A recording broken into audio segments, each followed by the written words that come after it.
네, 4월 2일 코로나19 국내 발생 현황을 말씀드리겠습니다. 총 누적 확진자 수는 9,976명이며 이 중에 해외 유입이 601명이고 외국인은 50명, 절대 다수가 외국으로부터 입국하는 우리나라 국민입니다. 이 중에서 5,828명이 격리 해제되었습니다.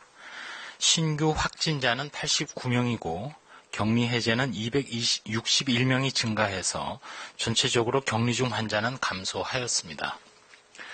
안타깝게도 사망자는 4명이 증가하였습니다. 지역별 확진자 현황을 보게 되면 대구가 21명으로 가장 많고 검역이 18명으로 나타났습니다.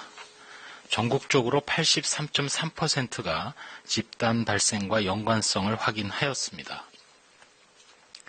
개별 집단 발생의 사례를 보면 먼저 서울에서 송파구에 소재한 의료기관 서울 아산병원에서 3월 31일 확진된 환아 1명 외에 추가 확진자는 없지만 일단 환아의 원내 동선에 대한 방역 소독 그리고 접촉자 관리가 진행되고 있습니다. 대구에서는 달성군에 소재한 2개의 의료기관인 제2미주병원 그리고 대실요양병원에서 전날 대비 13명이 추가로 확진되었습니다. 또한 서구에 소재한 한사랑 요양병원에서는 전일 대비 2명이 추가로 확진되어서 총 123명의 확진자가 확인되었습니다. 경기도 의정부시에 소재한 의정부 성모병원에서는 전일 대비 9명이 추가로 확진되어서 3월 29일부터 현재까지 총 22명의 확진자가 확인되었습니다. 경남에서는 진주에 소재한 스파 관련 3월 28일부터 현재까지 총 7명의 확진자가 확인되어서 역학조사와 선별검사가 진행되고 있습니다. 정부에서는 최근 해외 여러 국가로부터 확진자 발생이 증가하고 해외 유입 환자가 증가함에 따라서 4월 1일부터 해외 입국자에 대한 방역 관리를 강화한 바 있습니다. 모든 국가의 입국자는 14일 자가격리를 원칙으로 하고 단기 체류 외국인은 시설 격리하며 그 시설 격리 비용은 징수를 합니다. 해외 입국자는 반드시 공항 도착 후 바로 집으로 귀가를 하고 자차를 이용하거나 해외 입국자 전용 공항버스, KTX 전용 칸 등을 이용하고 이동 중에도 손 소독과 마스크 착용이 필요합니다. 자가격리 지침을 반드시 준수하여야 하고 최근 입국한 자가격리 대상이 아닌 해외 입국자 분들도 가급적 출근을 하지 말고 14일간 자택에 머무르면서 다른 사람과의 접촉을 최소화하고 가족 간의 감염을 막기 위해서 손 씻기, 기침 예절 등 개인 위생 수칙 준수를 철저히 이행해 주시기 바랍니다. 저희 보건복지부와 질병관리본부에서는 백신 실용화 기술개발 사업 추진을 책임질 사업단장으로 연세대학교 산학협력단의 성백린 교수를 선정을 해서 향후 10년간 국비 2,151억 원을 투자해서 결핵이나 A형 간염 등 주요 감염병 극복을 목표로 백신 개발의 전주기 연구 개발을 추진합니다.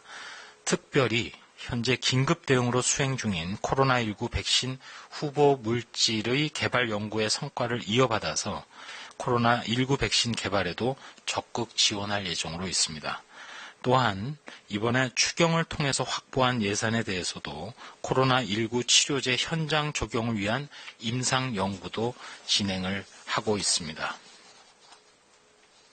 정부는 지난 3월 22일부터 강도 높은 사회적 거리 두기를 시행을 하고 있습니다. 종교 행사라든지 실내 체육시설 운동 등 밀폐된 장소에서 밀접한 접촉이 일어날 수 있는 활동을 자제해 주시고 손 씻기라든지 기침 예절 등 개인위생 수칙 준수를 당부드려 왔습니다. 이러한 강도 높은 사회적 거리 두기를 통해서 실제로 많은 성과를 거둔 것이 사실입니다. 일례로 부천 생명수 교회 관련 확진자 중에는 어린이집 종사자가 4명이 포함되어 있었습니다. 다만 다행히도 그 어린이집이 임시 휴원 상태였기 때문에 더 추가적인 전파를 막을 수 있었습니다. 종교기관인 만민중앙성결교회의 경우에도 비록 온라인 예배를 많은 인원이 준비하고 또 위생수칙을 철저히 지키지 않아서 확진자가 발생하긴 했지만 만약 온라인 예배가 아닌 평상시처럼 예배를 진행하였다면 전체 신도수 등을 고려해 볼 때 훨씬 더 많은 확진자가 발생했을 가능성이 있습니다. 이러한 것들이 바로 사회적 거리두기의 효과로 볼 수 있는 상황입니다. 오늘 보도자료 중에서 특별히 부침 3회 코로나19 사망자 현황도 첨부를 하였습니다. 총 169명의 안타까운 사망자분에 대해서 깊은 애도를 표하고 또 위로의 말씀을 유가족께 올리면서 이 169명의 사망자분들로 인해서 전국의 확진 환자 중에서 일단 치명률은 1.69%입니다. 사망자의 특성상으로는 연령은 평균적으로 77.4세이며 기저질환이 없는 경우는 한 건에 불과하고 대부분 다 기저질환이 있는 것으로 일단 확인을 하고 있습니다. 추정 감염 경로로는 집단 발생 관련이 60.4%, 확진자와 접촉한 경우가 7.7%, 여전히 조사가 진행 중인 경우가 32.0%로 나타났습니다.